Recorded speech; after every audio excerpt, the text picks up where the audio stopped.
Lucas in his office said, "If I had known Blessing was coming for her usual troubles, I wouldn't have invited Ugoma over.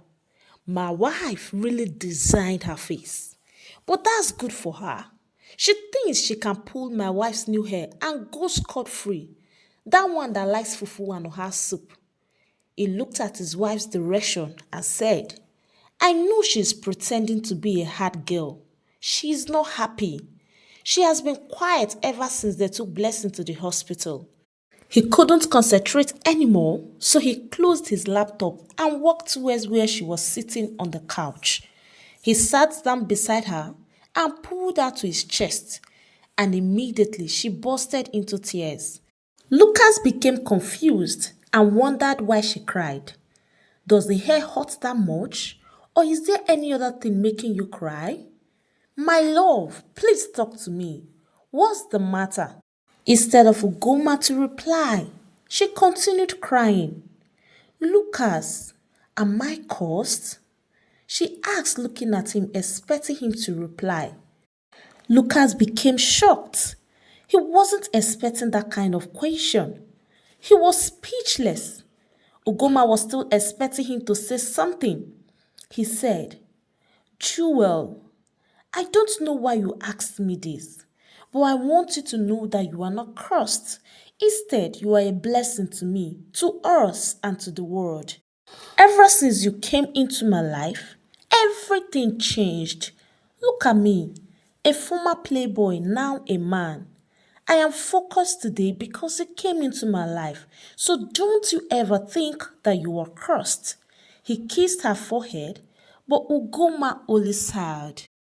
It's been 7 months now, and all this while, Lucas has been waiting patiently for the person after his wife's life, but they never came. Same 7 months since Lucas found out that Blessing and Ugoma are sisters, but he never told his wife. Not because he doesn't want to tell her, but because Ugoma hates her father so much, even when she doesn't know the man. Moreover, who in her shoes won't hate a man that cost her mother's life at a young age? While Lucas and Ugoma had forgotten about the warning from the unknown caller, Chidera and Blessing were already getting ready to attack. And in this period, Simi's business went global, and for Gina and Nena, their love for their lovers was stronger. One day, Ugoma was enjoying her sleep when she was tapped on the shoulder by Lucas. She forcefully opened her eyes, only to see her husband's handsome face staring at her. She had been sick for some days, waking up with this strange urge to throw up. Of course, she always do. Plus hunger issues, especially at midnight. Mama had already gone back, but Lucas got fed up with the new Ugoma and had to invite Mama over again. "Good morning," Ugoma greeted, and he smiled and replied, "Morning, Jewel. How was your sleep?" Ugoma smiled and thought, even though I frustrate him, he still loves me. "It was okay," she replied, pouting like a baby. Lucas laughed and said, "Stand up, please. Remember, you're going to check out your new school where you got an admission." Ugoma stood up immediately, but started getting that strange urge to throw up again, so she ran into the bathroom. While she was throwing up, she felt someone's hand smoking her back, and immediately she knew it was Lucas. When she was done, she washed her mouth, feeling very weak. "Jewel, no excuse this time. Go have your bath and dress up. I will take you to the hospital first before you go check your school out." Ugoma just nodded because she was too weak to argue with him. After a little while, they were done preparing, so they drove off to the hospital. They arrived and walked in, stopped in front of the receptionist who won't stop trolling over Lucas.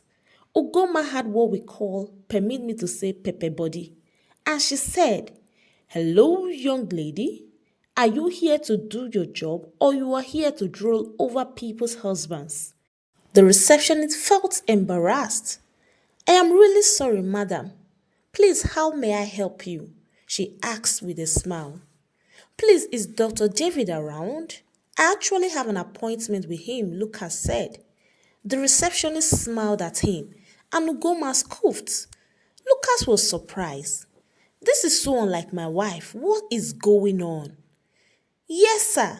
He is at his office, the receptionist replied. And immediately, Ugoma started dragging him out, making him burst into hilarious laughter. Come on, Lucas, let's go. I need to go check on my admission, she said, and started going over to Dr. David's office. Fast forward, they were done with the test, and the doctor said, since you guys are in a hurry, I will process the test and send you the results in few hours' time. They left the office, got into the car, and drove off. Lucas said, Jewel, I will get to my office first. Then two of my bodyguards will drive you to school, okay? I hear, she replied. After a few minutes' drive, they got to the company and Lucas asked her to go over to the back seat. She obeyed and he called two of his bodyguards and told them to take Ugoma to school. He kissed her a goodbye. They drove off while he walked into the office. Blessing and Chidera were in the hotel room when Blessing's phone rang. It was her private spy. She picked up immediately. Hello, madam. Mr. Lucas's wife is going out with only two bodyguards, he said. Okay. Thank you so much for the information, Blessing replied and hung up. She turned to Chidera and said, call the boys.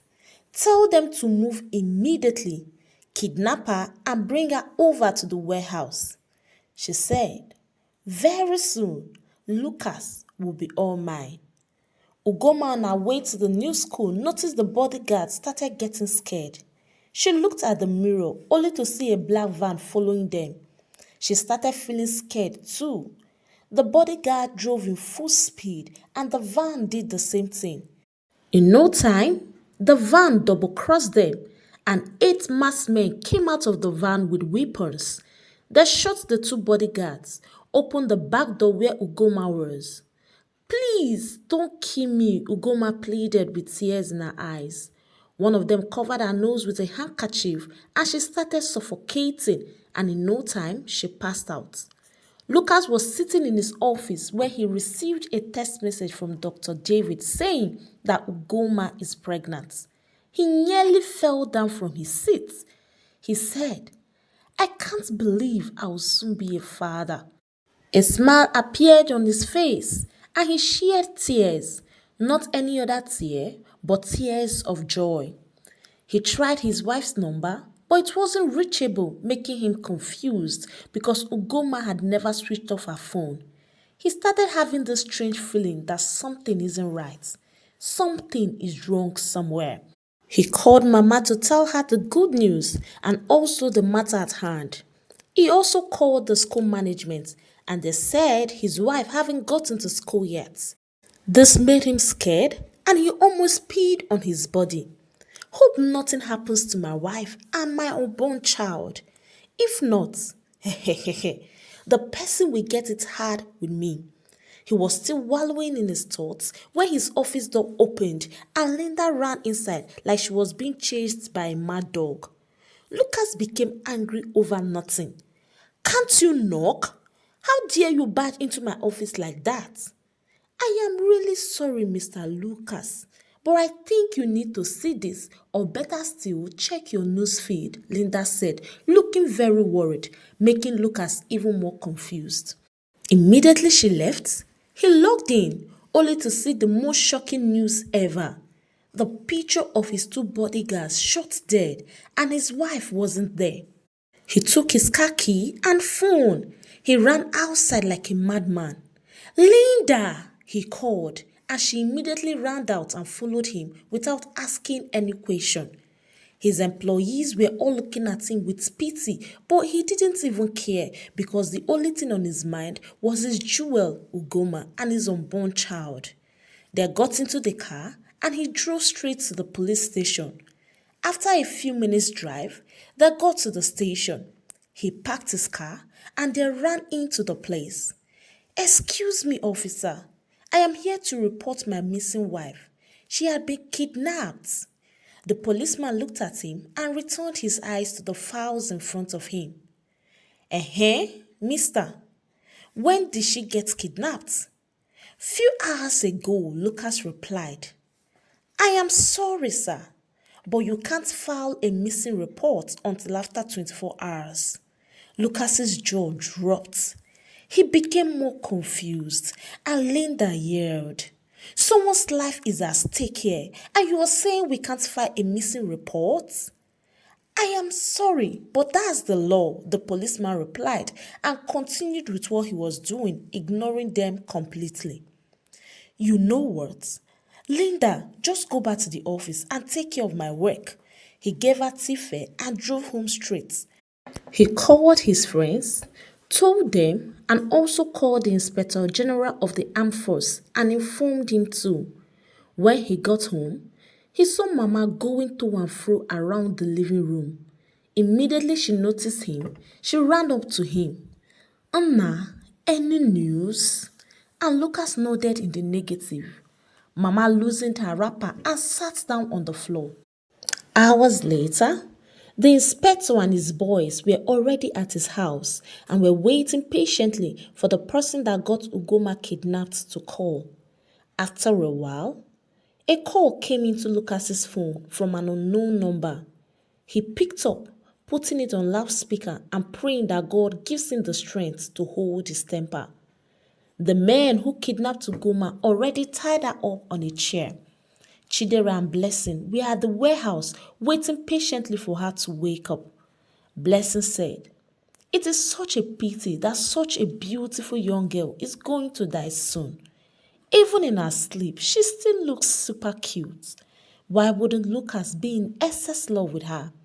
Blessing looked towards Chidera's direction, and she was looking at Ugoma with so much hatred, and a smile appeared on her face. She said, See this fool. She thinks I wouldn't know of the devilish plans to use me in order to get Lucas to marry her. Now, let me give you a little hint of how she knew. She received a call from an unknown number telling her that Chidera is actually using her. At first, she didn't believe it until she caught her discussing a few things with the boys. Guess what she did? She went to the boys behind Chidera's back and offered them more money to work with her but play along with Chidera. This was what the boys did because they were after the highest bidders.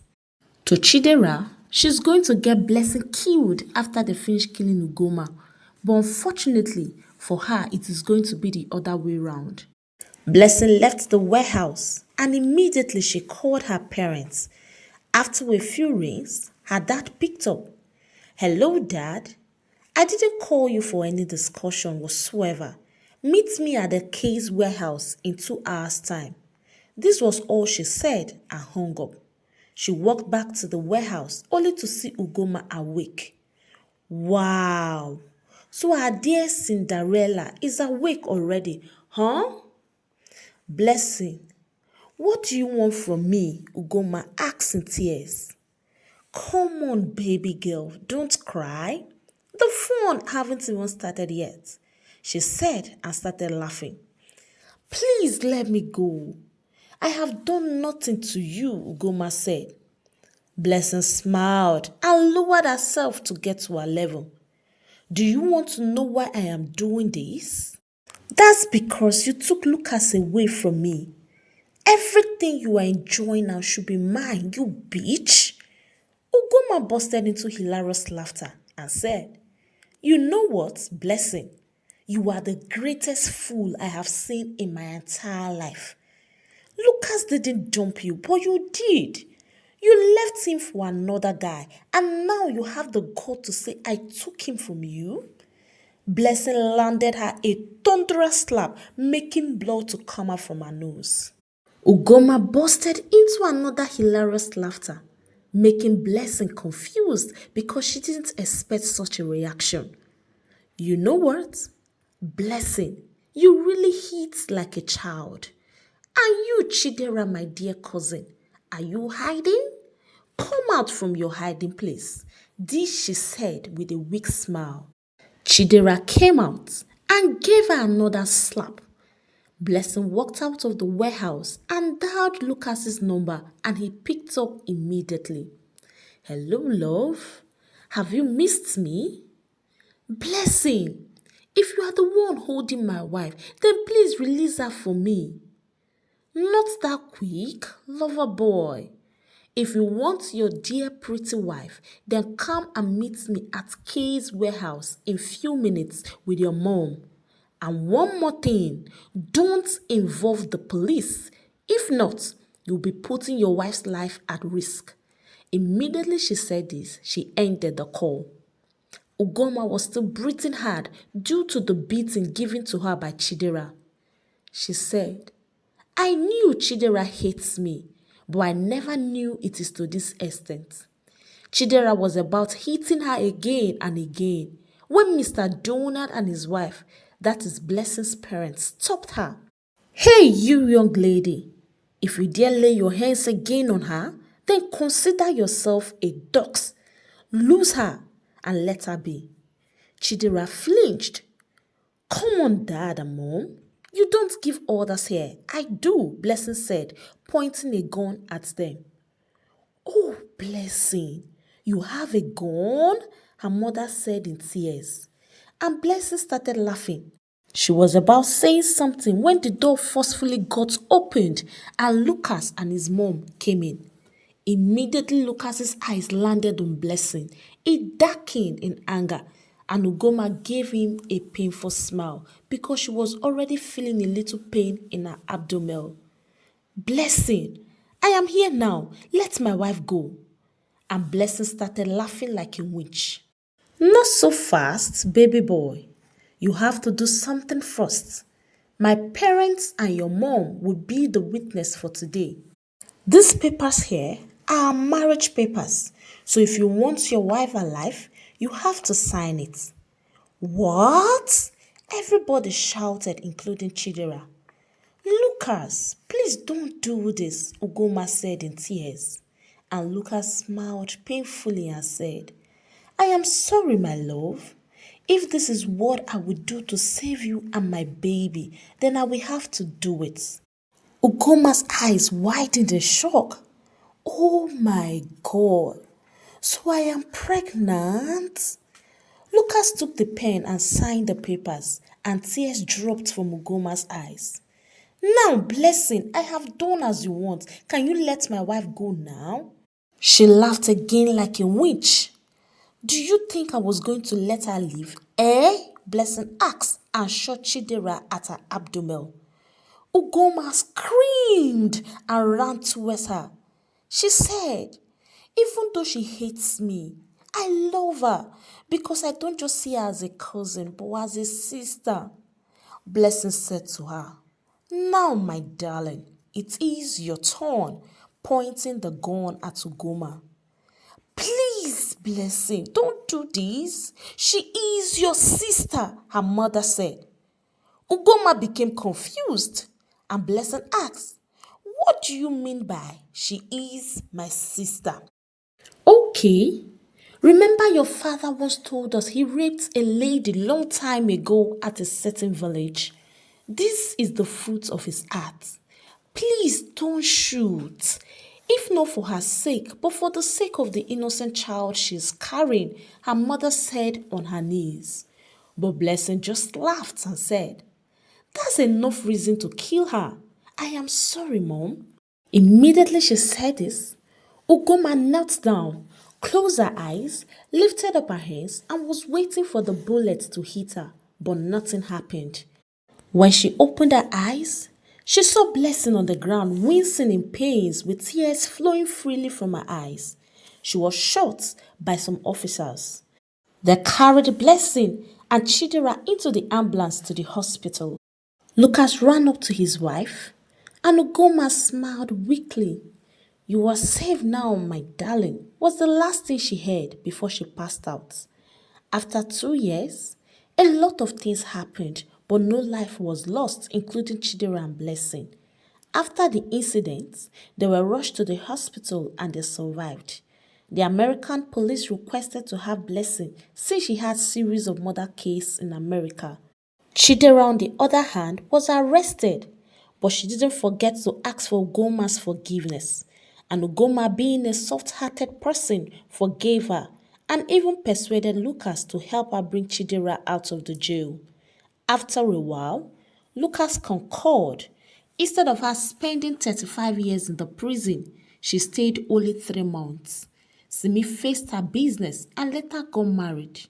Nena and Gina got married to their lovers, and after a very long while of apologizing, Ugoma forgave her father. Chidera went back to the village. No man looked her way.